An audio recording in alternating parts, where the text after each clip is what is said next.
Hello everyone, कैसे हैं आप सभी। तो ये जो हमारी सीटेट की पेपर टू की सीरीज़ चल रही है सोशल साइंस की, इम्पॉर्टेंट टॉपिक्स मैं इसमें आपको करा रही हूँ। आज इसका डे 9 है। इससे पहले 8 डेज़ हो गए हैं हमें अपने सारे इम्पॉर्टेंट टॉपिक्स को करते-करते, और उसके साथ ही साथ पीवाईक्यूज़ भी हम कर रहे हैं कि कौन-सा पीवाईक्यू आया है और वो किस टॉपिक से आया है, वो एनसीईआरटी की बुक में से ढूँढ के मैं वो टॉपिक और ये सारा कुछ ये एक बना रही हूँ आपके लिए सीरीज़, जो आपके लिए एग्ज़ाम में काफ़ी हेल्पफुल रहेगी। अगर आपने सीटेट के एग्ज़ाम की प्रिपरेशन अभी तक भी स्टार्ट नहीं करी है, क्योंकि अब तो आपके पास सिर्फ 1 मंथ भी नहीं है, 14 दिसंबर को आपका एग्ज़ाम है और आज 15 नवंबर हो गई है। तो आप समझ सकते हैं कि आपके पास कितना टाइम है। तो अगर ये आप इम्पोर्टेंट टॉपिक की सीरीज़ भी देख लेते हैं, तो भी आपके पास काफ़ी चांसेस हैं कि आप सोशल साइंस में बहुत अच्छा स्कोर करेंगे और आपका एग्ज़ाम क्लियर हो जाएगा। तो आप बिल्कुल भी इस चीज़ में वेट ना करें और इस सीरीज़ को एग्ज़ाम में जाने से पहले ज़रूर देखें। आज डे 9 है, आज मैं आपको एक बहुत छोटा-सा टॉपिक कराने वाली हूँ, लेकिन वो टॉपिक से काफ़ी ट्रिकी क्वेश्चन आता है, उसको आपको क्लियरली समझना बहुत ज़रूरी है। अब वो किस तरीके से आप समझेंगे, जैसे कि हमने डे 8 में ये फ्रॉम विलेज टू सिटी हो गया और हमने पढ़ा था चोलास के बारे में, क्लोज़र लुक चोलास के बारे में हमने पढ़ा था और उसका क्वेश्चन भी आया था आपके लिए। आज जो हम करने वाले हैं वो है आपका closer look administration under the Khiljis and Tughlaqs. Khilji और तुगलक से रिलेटेड एक क्वेश्चन आया था, पहले मैं ये आपको समझा देती हूँ, उसके बाद हम वो क्वेश्चन सॉल्व करेंगे। The consolidation of a kingdom as vast as the Delhi Sultan needed reliable governor and administration rather than appointing aristocrats and landed chieftains as governor. The early Delhi Sultan, especially Iltutmish, favored their special slaves purchased for military service. जिसको उसने क्या कहा, बंदागन in Persian में उसको कहा गया। They were carefully train to men, वो men को बहुत ही ध्यानपूर्वक ट्रेन कर रहे थे। Some of the most important political offices in the kingdom, जितने भी उनके किंगडम में पॉलिटिकल ऑफिस थे उनके लिए वो उनको ट्रेन कर रहे थे। Since they were totally dependent upon their master, और वो क्या थे, वो अपने मास्टर के ऊपर टोटली डिपेंडेंट थे। द सुल्तान को ट्रस्ट एंड रिलाय अपॉन, सुल्तान क्या करता था, उनके ऊपर बहुत ट्रस्ट करता था और रिलाय भी करता था। होता है ना कि हम किसी के ऊपर बहुत ज़्यादा विश्वास जब कर लेते हैं। It is important to remember that large part of the subcontinent remain outside the control of Delhi sultan. और ये भी सही था कि जितने भी बड़े बड़े पार्ट थे, जैसे कि ये उनका किंगडम हो गया, उन्होंने अपना यहाँ तक राज्य फैलाया हुआ है, इतना दूर दूर तक।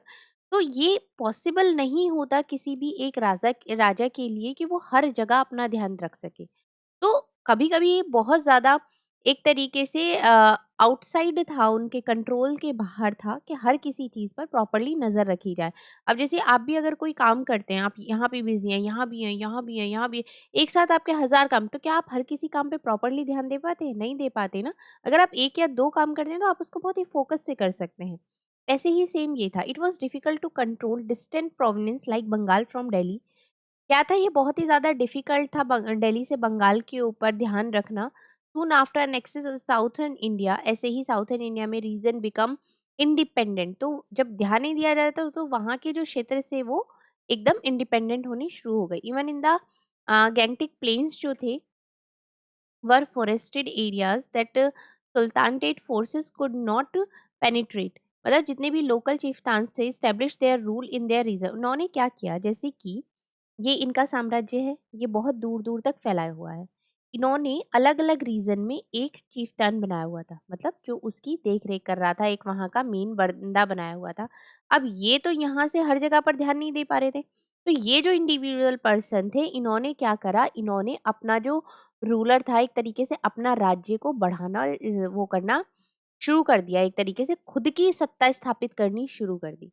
अब जैसे कि sometimes ruler like Alauddin Khilji and Mohammad Tughlaq could force their control in these areas but not for a short duration. मतलब वो कंट्रोल तो रखते थे लेकिन छोटे टाइम के लिए उनका होता था, बहुत ज्यादा तरीके से वो उनके ऊपर कंट्रोल नहीं कर पाए थे। अब इससे रिलेटेड आपका क्वेश्चन क्या आया था, बहुत ही छोटा सा टॉपिक है, लेकिन कहने की बात यह है कि अगर आपको टॉपिक पता होता है तो क्वेश्चन आ जाए तो आपके माइंड में क्लिक हो जाता है कि हाँ भाई, ये तो हमने कहीं पढ़ा था।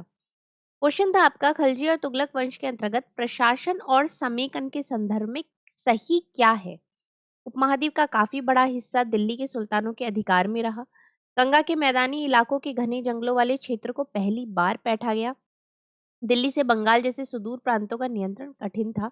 क्या अलाउद्दीन खिलजी और मोहम्मद तुगलक गंगा के मैदानी इलाकों पर जोर जबरदस्ती अपना अधिकार लंबे समय तक रख पा रहे थे? What is true in the context of administration and consolidation under the Khiljis and Tughlaqs? Large part of the subcontinent remained under the control of the Delhi Sultan. The forested area in the Genetic Plain were penetrated for the first time. It was difficult to control distance province from Bengal to Delhi. ये आपने यहीं पर पढ़ा कि बहुत ज़्यादा एक तरीके से प्रोविनेंस था बंगाल से लेके दिल्ली पर कंट्रोल करना। तो इसने करेक्ट पूछा है कि which one is correct, which one is true. तो इसके हिसाब से आपका आंसर नंबर 3 आपका करेक्ट हो जाएगा। 1-2 क्वेश्चन आप और देखिए, जो मैंने अभी ऐड करे हैं आपके प्रीवियस ईयर के क्वेश्चंस में से। बहुत बार पूछा जाता है, एक तो अभी आया हुआ रिसेंटली है, जो आपका जुलाई में एग्ज़ाम हुआ था। इन 1817 James mill published a history of British India in 3 volume. James मिल ने 1817 में इंडिया के ऊपर एक किताब लिखी, हिस्ट्री ऑफ ब्रिटिश इंडिया। 3 उसके वॉल्यूम निकाले, बिल्कुल करेक्ट बात है। In this he divided Indian history into 3 periods. उसने 3 पीरियड्स में इसको इंडियन हिस्ट्री को डिवाइड किया, एंशिएंट, मीडिएवल एंड मॉडर्न, जो कि आपका रॉन्ग है। उन्होंने जो 3 आपका किया था, उन्होंने आपका किया था हिंदू,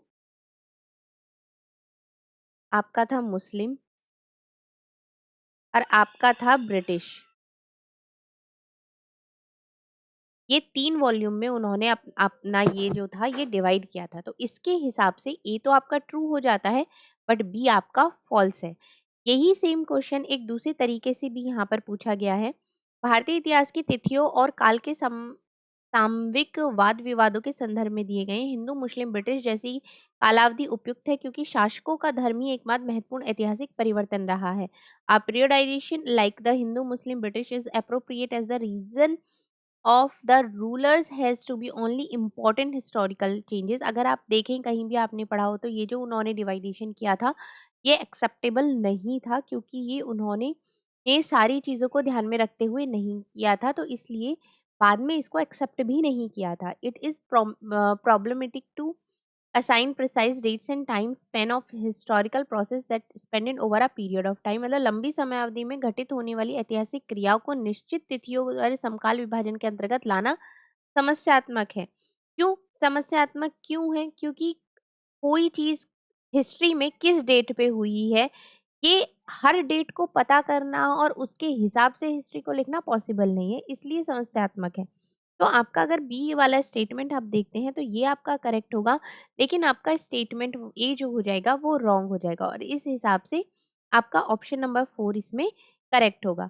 अगर आप इसको यहाँ पर देखते हैं, in the middle of 19th century की अगर हम बात करते हैं, British historian divided the history of India into 3 periods. 3 periods में उन्होंने डिवाइड किया था, Hindu, Muslim and British.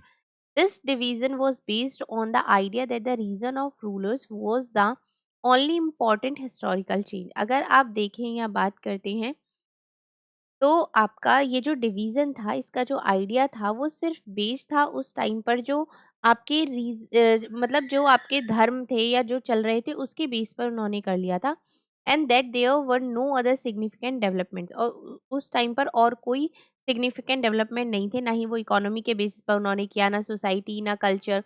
Such a division also ignored, मतलब इस तरीके का जो उन्होंने डिवीज़न किया था वो इग्नोर किया गया the rich diversity of the subcontinent. मतलब इतनी डाइवर्सिटी है इस उपमहाद्वीप में, उसके बाद उन्होंने इसका डिवीज़न सिर्फ़ 3 बेसिस पे किया।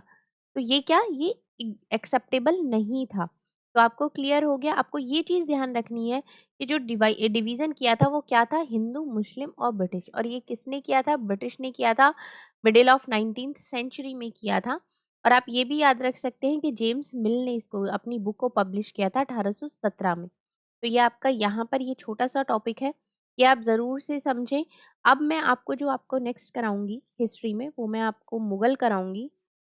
मुगल के बाद बाकी के जो हमारे हिस्ट्री के टॉपिक्स हैं, वो कराऊँगी। एक बात मैं और आपको बता देती हूँ कि 30 नवंबर तक मैं आपको ये सारे इम्पोर्टेंट टॉपिक्स कराऊँगी, जहाँ से क्वेश्चंस आपके हर बार पूछे ही जाते हैं। अगर आपने ये सारे टॉपिक्स भी कर लिए, फिर भी आपका जो सीटेट है, वो इस बार का क्लियर होकर ही रहेगा, अगर आपने बहुत अच्छे से ये करें। उसके बाद मैं आपको पीवाईक्यूज़ पूरे जितने भी क्वेश्चंस हैं एसएसटी का पूरा कंप्लीट 1 दिन में 1 पीवाईक्यू का पूरा सेट कराऊँगी।